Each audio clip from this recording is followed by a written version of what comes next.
Thank you, Minister. And I now move to the third matter that has been chosen for commencements, and that is with Senator Niall O'Donnell.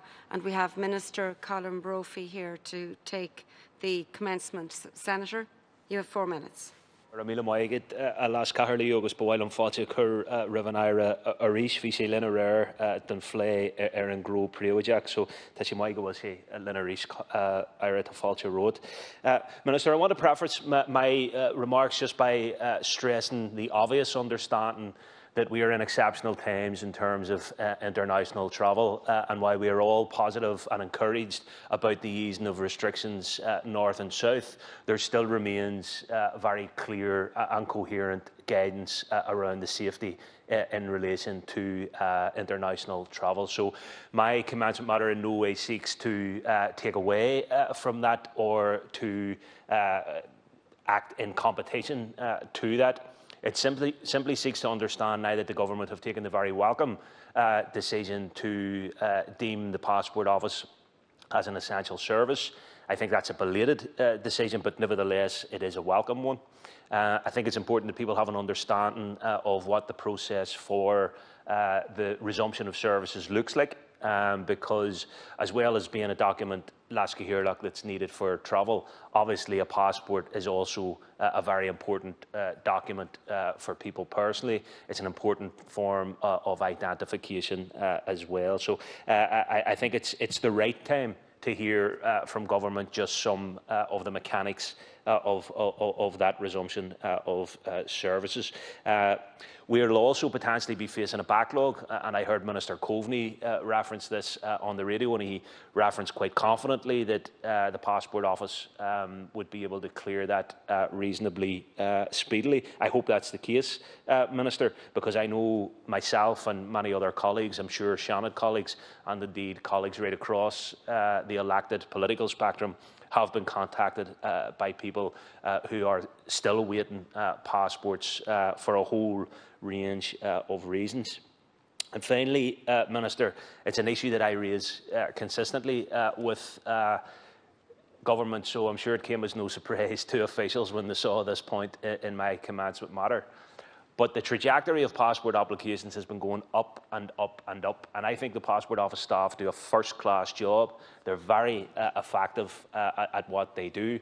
But I think they deserve more investment. They deserve more support in order to try and lift the burden, what must be a huge burden. I reflect on the remarks of the Secretary-General of the department, who said that the staff were under huge pressure in terms of the volume of passport applications that were coming through to them. So I think it makes real practical sense that the government would invest in additional infrastructure, that they would invest in additional service provision, that they would give people the opportunity not just to try and process this huge volume of passports, whether it's renewals or indeed first-time online applications, in a much less stressful way, Minister. And I think one of the very obvious ways to do that would be to open a new office in the north of Ireland.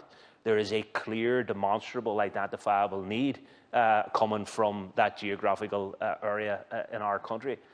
So the whole northeast, the northwest, right down along the west, if it comes to an emergency situation where people have to travel to Dublin, that isn't always the easiest process. If you live in Ballycastle or if you live in Bundoran, it can be quite an arduous thing. So we need to put the infrastructure and the service provision where people actually need it and where they can most easily interface with our very efficient, our first-class Passport Office services. We just need to, especially when we have something that's so successful and so good, we just need to build on that, and we need to share that resource right across the island for the betterment of everyone. Minister Brophy, you have 4 minutes to respond. Thank you. I'd obviously like to thank the Senator for the opportunity to update the House on the current operational status of the Passport Service, which has significantly scaled up operations since the 4th of May. and essential service attendance levels are now increasing, and I'm sure that the Seanad will support me in commending the staff of the Passport Service for the emergency services they operated all throughout the pandemic and for their commitment to returning the Passport Office issuing sites as restrictions have eased. At the end of April, there were approximately 89,000 passport online applications in the system. I am confident, taking into account measures to ensure a safe workplace, that these applications can be processed in 6 to 8 weeks. We are working to process all the applications and to return more reliable turnaround times for customers by the end of June. Since we began to increase the service levels on the 4th of May 2020, the Passport Service has issued more than 12,200 passports. Currently, there are approximately 4,000 passports at the final stages of processing. The Passport Service's goal is to process all passport applications on hand by the end of June 2021 and to ensure we have the capacity for high levels of anticipated demand for passport applications where current travel restrictions to ease. The Senator correctly notes that the Passport Service has seen a year-on-year increase in the number of passports applied for, which peaked actually in 2019 when approximately 935,000 passports were issued. Our investment in the Passport Reform Programme has focused on ensuring that the system is robust enough to support the continuously growing global demand for passports. It's not intended to open a dedicated passport office in Northern Ireland, as we are satisfied that we have the capacity currently to meet the demand. I and my colleagues in government very much look forward to a return to normal levels of service and there being shorter turnaround times for our citizens applying from Northern Ireland. I would underline that no matter where our citizens are living and applying, wherever in the world, all applications receive the same priority. We achieve this by a processing based on date of receipt and type of application. For example, Passport Online systems operate from a central pool of applications which can be processed by staff in any of the 3 locations. This allows us to react quickly to daily demand by distributing the work to where we have the capacity and also to match the skill set of resources to the work that needs to be done. This has dramatically improved the processing times for simple adult renewals, where information is basically the same as the customer's previous passport.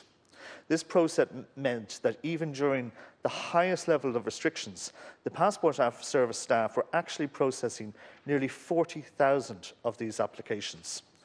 Where a customer has to submit to supporting documentation, such as where they're changing their name, applying on behalf of a child, or they are a first-time applicant, the supporting documents are sent to one dedicated location where highly skilled staff verify the documents and prepare them for processing for all of the 3 offices. I know now that some customers may find online services more challenging to use, but it is important to highlight that to the Seanad that the online service is actually extremely easy to use. Passport Online has won awards for its user-friendly process, including an NALA award for the use of plain English. Many customers find it's very quick, taking only approximately 10 minutes, and I would encourage anyone to try it. Where a customer does not wish to use the Passport Online system, they will be able to use the paper-based Passport Express or the Northern Ireland Passport Express system later in the year. The turnaround times for this service will continue, unfortunately, to be much longer than Passport Online because of the difference in the efficiencies of processing the applications. In the event that any application, though, and this is important, has an urgent or emergency reason for requiring a passport, they should obviously contact the Passport Service's Customer Service Hub by web chat to make the Passport Service aware of their situation. Thank you. Thank you, Minister. Senator, you have 1 minute to respond. I thank the Minister for the update in relation to the safe return of the passport system, and I wish staff and workers well and every success in getting back to work safely and clearing that backlog. The Minister references the 3 offices. I suppose the fundamental point I'm making is that there are 3 offices across very specific locations on this island, and there is a big geographical deficit. There's a big infrastructural void in terms of this really important and much utilised service. So I don't question for one moment, but there are competing narratives here, because I don't question the bona fides of Passport Office staff and their dedication. But we hear that and then we hear from the Secretary General of the Department for Foreign Affairs that they're under huge stress in terms of. So I don't believe the workers should be. If this first-class service is being delivered because workers are under significant stress, I think we can do much better than that. So I think there is a clear, coherent, justifiable case for an expanding of the Passport Office, and it's certainly not, while respecting the Minister and thanking him for coming in today, it's certainly not an issue I'll be letting go. Thank you, Senator.